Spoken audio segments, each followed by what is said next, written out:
दूध,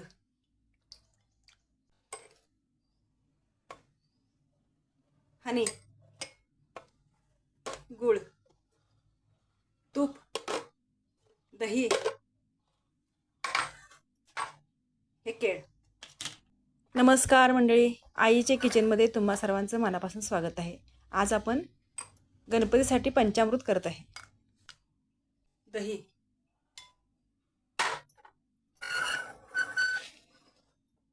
हे तूप आहे,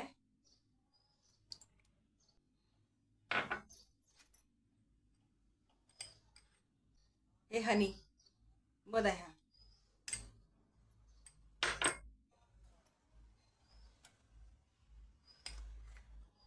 हा गुळ.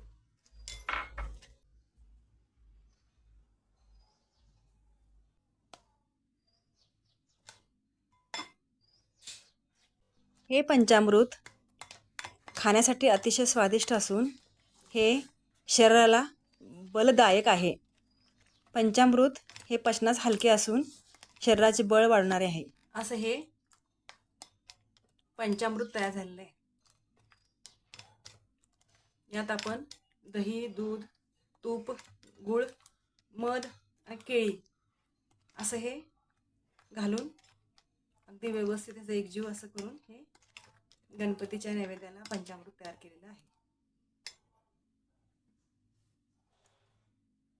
एकदा हे पंचामृत मी केलेल्या पद्धतीने करून माझ्या चॅनलला लाईक करा, शेअर करा, सबस्क्राईब करा.